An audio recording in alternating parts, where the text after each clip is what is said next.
And gentlemen, again, we have a big Masters title. The heavyweight Masters title at stake on this show. And I think we've got both campaigners here today, haven't we, Rich? So can we have Dennis and Rob up to the stage, please? Dennis and Rob, up to the stage, please.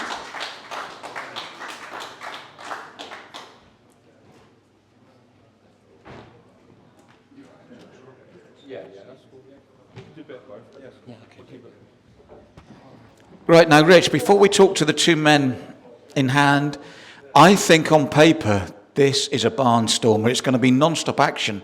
But it wasn't originally written this way. It came by default, but I think we've actually landed with a great bout by default. Yeah, exactly. We mentioned earlier about injuries. Unfortunately, Danny Humphries has sustained a genuine injury in training, with fractured ribs. And obviously, this man, I've actually been in the gym with him myself about a month ago, and he's probably fitter now than he was when you were fighting many years ago, Dennis. Probably fair to say. And I've got to mention this man on my left is quite incredible. You mentioned about charities, and before I just go on, I want to just say that this man, Rob, he's raised well over £10,000 on one of my events in Reading, and he's raised thousands of pounds in other events that have been carried out, and he's very passionate. About help the homeless veterans, which hopefully Rob's going to talk about a little bit very soon. So just a round of applause for Rob, because what he's done is absolutely amazing. And Rob, while we've got you, obviously a couple of things here. It's been a difficult time for you. Last bout going well, we saw what happened, the shoulder popped, you couldn't continue, and then you get training for this one, you've got an opponent in sight, and that's changed. So in many ways, a bit of a difficult build-up. Yes, yeah, I think obviously the last bout, I think was really looking forward to sharing the ring with Jan, because he was a big chap, very robust, and literally in the opening 20 seconds, I think I threw two punches and we clashed arms, and it literally ripped the socket out of me. Well, it's very visible, isn't it? On the video, it's very visible. Yeah, so how's the recovery gone for that? Brilliant. Yeah, I mean, the specialist said it was that forcible, the dislocation, that it didn't do actually any damage to the rotator cuff, where it literally just, obviously the clash of arms had caused it. Took it straight out. If anyone thinks, anyone watched Lethal Weapon and Mel Gibson popping his shoulder back in, yeah, that don't happen. That doesn't happen. Yeah. And then you're back in the groove, you're back going, you've got your mindset, Danny's your opponent, we all know Danny, we all know yourself, you're going, then you get the call from Rich.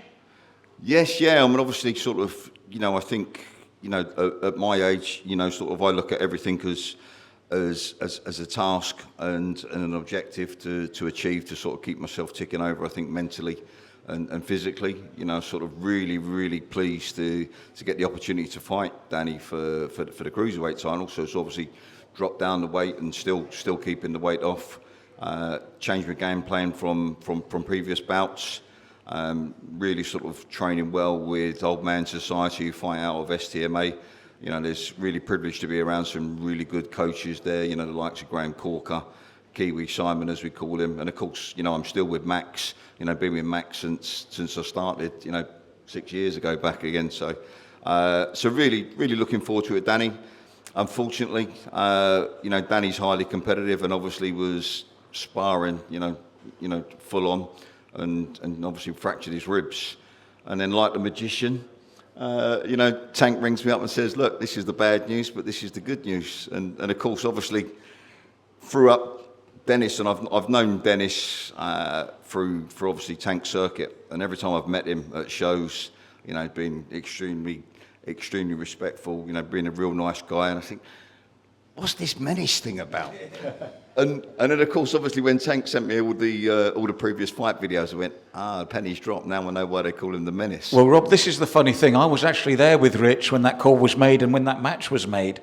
And as you said, his nickname's the Menace. And I looked straight up at you, didn't I, Rich? And I said, this is now a great matchup. We turned something that was adversity. With the two of you stylistically, this could be really one of the fights of the night. It's going to be all action. That's why they call the man the Menace.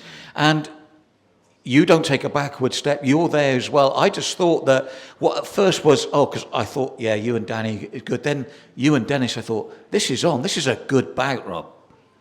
Yes, yeah, without a doubt. I think looking at, I know you know, I think we both, at our ages, you know, I'm slightly older, obviously, we really respect each other. And I know that once that bell goes, there will be no respect in the ring. I know that Dennis will look to take my head off. That's you know, by his previous bouts, that's clearly evident.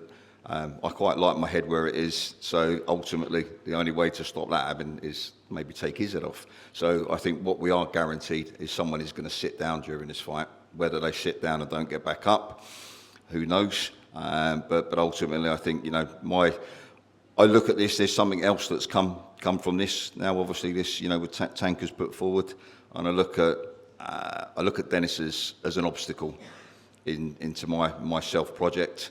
And like an obstacle, I'm going to either go through him or I'm going to go over him in the nicest manner. Well done, Rob. Rich, reiterating what Rob said there, when you made that match and we were together, I said exactly the same as him. I said, you've now got a war on your hands because, as Rob said, we all know Dennis and we all know how respectful he is, but it's like that man disappears when the bell goes and it's seek and destroy. And he wears his heart on his sleeve, he goes for it. And this is why I think it's such a great match. These two men, Rob's hit it on the nail. I think one of them's going to sit down. It's whether they get back up or not. And you suddenly had a match that really lit the fuse paper for me. I mean, it's definitely, you know, people might look at it and think, two older gentlemen. But look, I've been in the ring with him recently. I've started doing a bit of training. The reason they call him the Menace as well, when he spars, you know, you go to some gyms and you can spar and have him move around or a bit of tech. He wants to take your head off when he's sparring you. That's just what he does. He's outside the ropes, one of the nicest men you're going to meet. But inside the ropes, he's not a very pleasant man. But Dennis, I just want to come to you on that. I mean, we've spoke off camera about this. I know you got a lot of respect for Rob, but you know, you took this fight in a heartbeat, and you're here now. Yeah, well, first of all, obviously respect to Danny Humphries. I've been there this time last year. I hurt my ribs.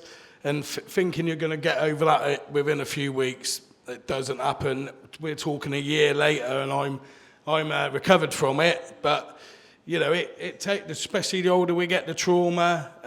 It takes time. So respect to Danny. I wish you a speedy recovery, but you know, it might not be any time soon.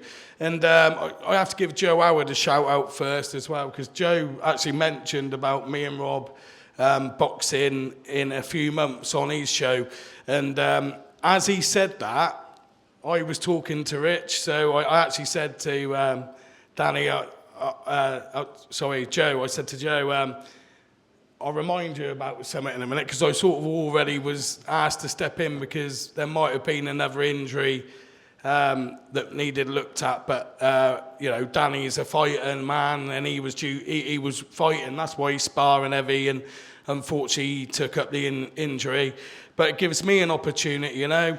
I've seen Rob's fight. I've been at Rob's fight when his shoulder went, actually, you know, and I could see the pain, and I could see it, you know. But I also, you know, his fight with Darren Newman, you know, he doesn't stop coming forward. I don't stop coming forward. So, well, Dan, he's basically said one of you is going to hit the canvas. Do you agree? I think so. Yeah, I think so. I think I've got to keep my discipline. I think more with Rob. You know, last time I was out in 10-ounce gloves, I enjoyed the second round that much with JP. That I was dropping my hands in the third round. Well, you can't do that in any gloves, let alone 10-ounce ones, you know. So a bit more discipline needed from me for this. But when that bell goes, it's one of them, isn't it? You know, I am the Menace, and I always will be, you know. So it's one of them. But with Rob, I think I've got to respect him coming forward, and, you know, I can't be there to it, you know. So that's the plan, really. But you never know. So respect to Rob, especially with the charity and that. And when Rich does pay me, we'll obviously put some in that hat for the charity too, you know. That's what it's about. And it is about respect, you know. I'm not going to sit up here and have a little meltdown like others do. It's not about that. Boxing should be more about respect, you know, and that's where we're going with it. There will be a winner on the night, and there we go. So let the best man win. Respect to you, Rob. They're two respectful men now, but trust me, as they've both said, when that first bell rings, someone's going down. And guys, I wish you both all the best of luck. I think it's going to be an absolute barnstormer.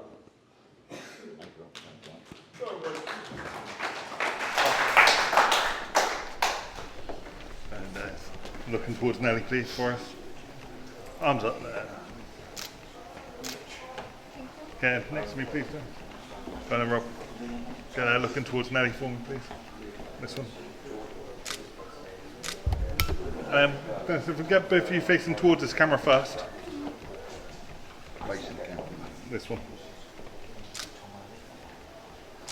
And facing off.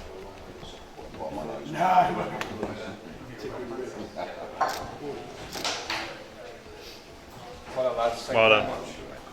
Look, we literally That looked like an